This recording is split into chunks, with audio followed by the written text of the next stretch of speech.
Hi, this is Sarit Switzer, and welcome to the It Is Taught podcast, a podcast devoted to the teachings of Rabbi Shner Zalman of Liadi as recorded in his most famous work, the Tanya.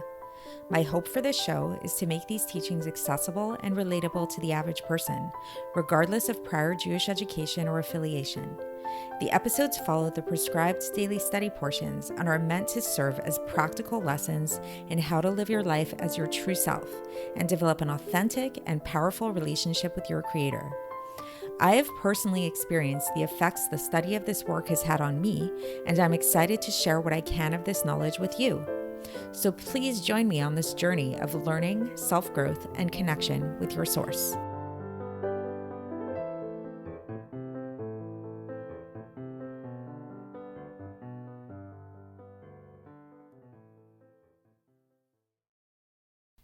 Hi, and welcome to the It Is Taught podcast. This is episode 704 for the 12th of Cheshvan in a regular year. The subject of today's podcast episode, or actually the next few episodes that we're going to be covering, is the role of the tzaddik in Jewish life. Tzaddik is a word that is commonly translated to mean righteous person. Or holy man, or holy woman. A woman could be a tzaddikus as well. We spoke about the kind of technical definition of a tzaddik very much earlier on in the Tanya, where we talked about like the different categories of Jews, where there's the tzaddik, the rasha, and the benoni, like the righteous person, the wicked person, and the intermediate person. But today specifically, we're going to be talking about the tzaddik, not so much in terms of their internal makeup of what makes a person a tzaddik, but more in terms of like once we've established that a person has this title of a tzaddik, has this title of a righteous person, how does this relate to us? What relationship does this have to our lives? How do we relate to such a person? And how does this affect our personal service of God? So we've already learned about in previous parts of the Tanya. What comes to mind specifically is like the famous chapter 32 of Tanya, which talks about the inter-inclusiveness of all Jewish people and how we're all really interconnected and one being, likened, like all Jewish people can be likened to like different parts of the body. And the tzaddik is known as being a specific individual who kind of embodies this unity, who kind of is connected to everybody, to all Jewish people on this more collective level. So this particular epistle that we're going to be beginning today, which is Epistle 27, was actually a letter of consolation that the Alter Rebbe wrote to his Chassidim upon the passing of such a tzaddik, of such a righteous person, namely Rabbi Menachem Mendel of Haradok, otherwise known as Rabbi Menachem Mendel of Vitebsk. And this was actually one of the Alter Rebbe's mentors. So this was somebody that the Alter Rebbe, the Alter Rebbe himself was a tzaddik, and the Alter Rebbe looked up to this Rav Menachem Mendel of Haradok or Vitebsk, as did many of his followers at the time. And so most obviously when this tzaddik passed away, then they were really sad and really downtrodden, which is to be understood, right? But so today's letter is a letter of consolation. Today's that we're going to be beginning.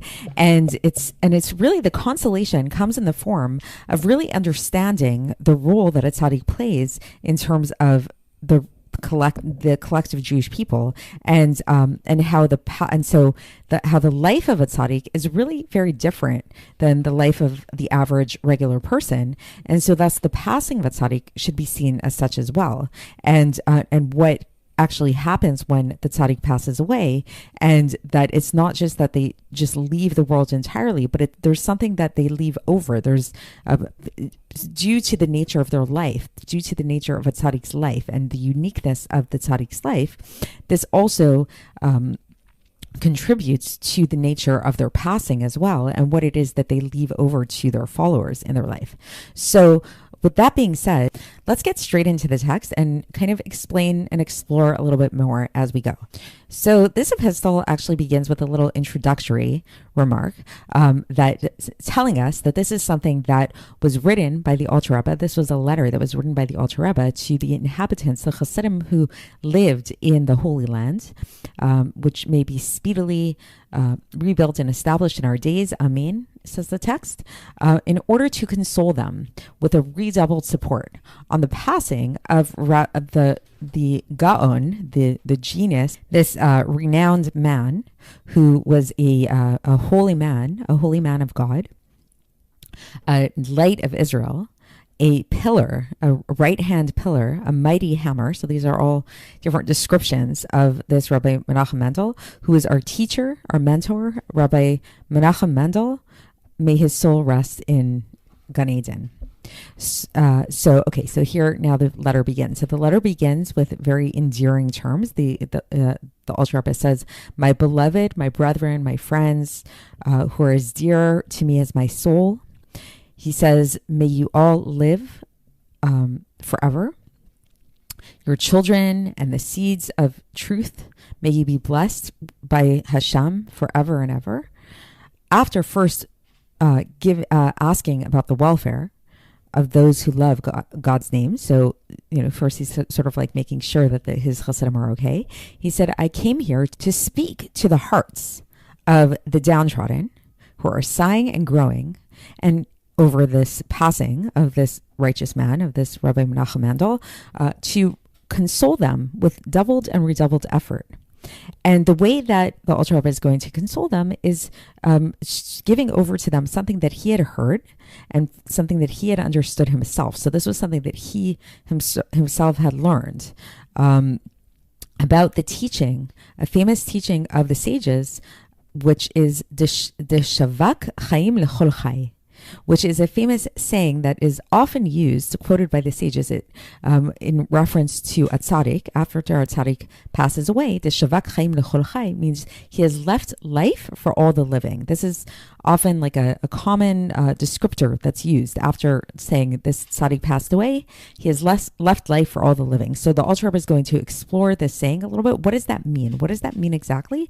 That after a tzaddik passes away, he leaves life for all the living. So first of all, we have to understand, what is a tzaddik's life exactly? When we say that he leaves his life for all the living, what is it exactly? What is a tzaddik's life? So First of all, in order to explore the tzaddik's life, the Alter Rebbe brings a citation from Habakkuk, chapter 2, verse 4, where it says, "Tzaddik be'emunato yichyeh." A tzaddik lives by his faith, meaning to say that the tzaddik's life is his faith. So there's something about emunah that is very tied up in a tzaddik's life.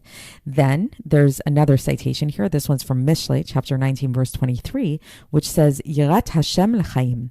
The awe of God is what leads to life. So we have the emunah, which is essential to life, faith.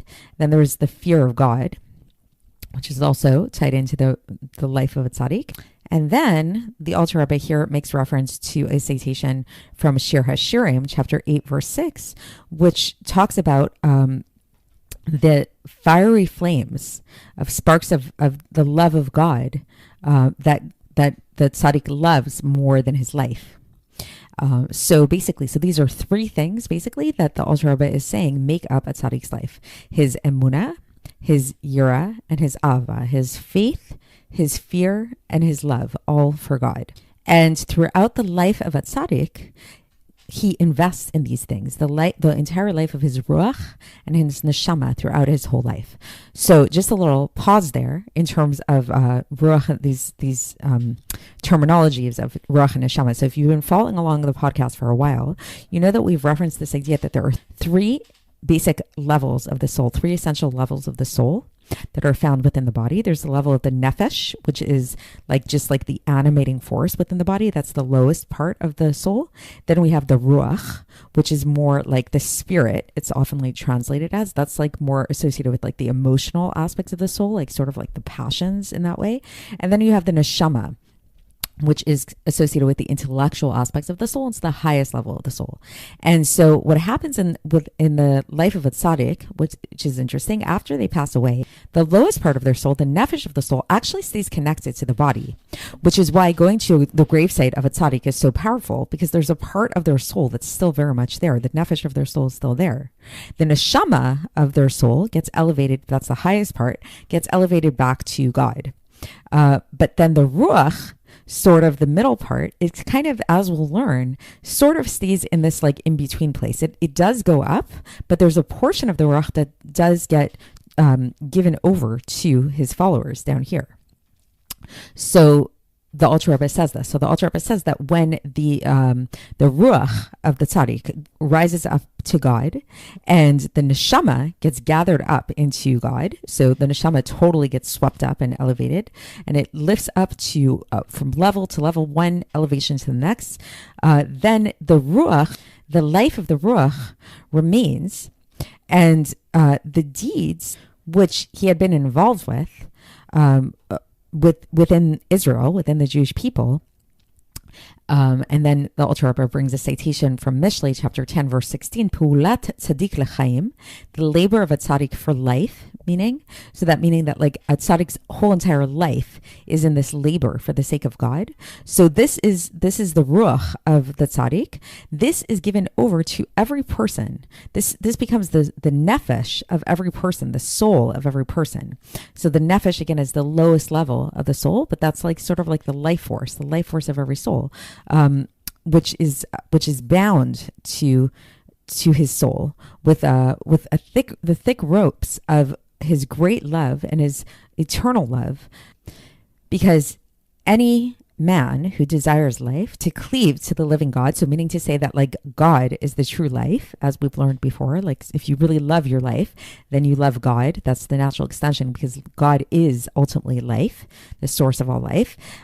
So through a person's service, they will attach their soul, and they will be bound up in the bond of life with God, with the life of the ruach of the breath of their nostrils. So this is like very poetic type of language, as we have said. And then here the Alter Rebbe quotes Eicha chapter 4 verse 20, Betzilo nichye v'goim, in its protective shadow we will live amongst the nations. So meaning that like, amongst like this life of God, like really attaching ourselves to God in our life, this will protect us amongst the non-Jewish nations. So this life of the tzaddik that we're talking about, his avoda, his service of God, he left this to all of us, each and every one of us, in accordance to the level of their sincere attachment to him, and with their love, with a true and pure love. And here's a citation from Tehillim chapter 64 verse 7, Mikerev ish v'lev amok, from the innermost core of man and from the depths of his heart. Ki kamaim hapanim el hapanim. So this is a quote that we've cited often in the Tanya from Mishlei chapter 27 verse 19, that from like water to water. So like there's that reflection again, that it's like when you really attach yourself to the tzaddik, then the tzaddik will attach herself to you. And ruach aiti ruach ve'amshich ruach. This is from the Zohar, that spirit rouses spirit and brings forth spirit. So basically it's like you get what you put out. So it's like if you attach yourself to the tzaddik will attach herself to you. And so through attaching yourself to the tzaddik, then the ruach of the tzaddik will stand in our midst. And when he will see that his children, meaning his followers, embody the work of his hands by sanctifying God's name, then God's name will be sanctified when we walk in a straight path, in one of his paths that he has shown us, and we will walk in his ways forevermore. So that's the end of the section. It's kind of cryptic and very, very poetic, and it's going to be elaborated upon more as we get deeper into the letter. But the main takeaway from here that we're taking is that a tzaddik's life is not a regular life. A tzaddik's life is very different. Their whole entire life is a devotion to God. They don't get caught up in the distractions of the world like most of us do. And so through this life, since they had such a pure life, then when they pass away, then it's like their passing is not complete. There's a part of themselves that gets left over that stays here. And that part is accessible to their followers, to anybody who chooses to attach themselves to this righteous person who was associated with them in their lives. So that's where we'll leave off for today. And again, we're going to continue with this letter tomorrow, where we're going to get a little bit deeper into these ideas. So stay tuned, and I will speak to you then. Thanks for listening to the It Is Taught podcast, hosted by Sarit Switzer. This podcast is dedicated in loving memory of my maternal grandfather, Avraham Yitzchak ben Binyamin HaKohen of blessed memory. Music by Shoshana. If you enjoyed this episode and would like to support the show, please share it with others and subscribe on YouTube, Apple iTunes, Spotify, or wherever you listen to podcasts. And make sure to leave us a 5-star review. To find out more about the It Is Taught project, including more information on my soon-to-be published book, please visit our website, itistaught.com. To catch the latest from me, follow me on Facebook, Instagram, and Twitter. Looking forward to speaking with you tomorrow, and until then, have a great day.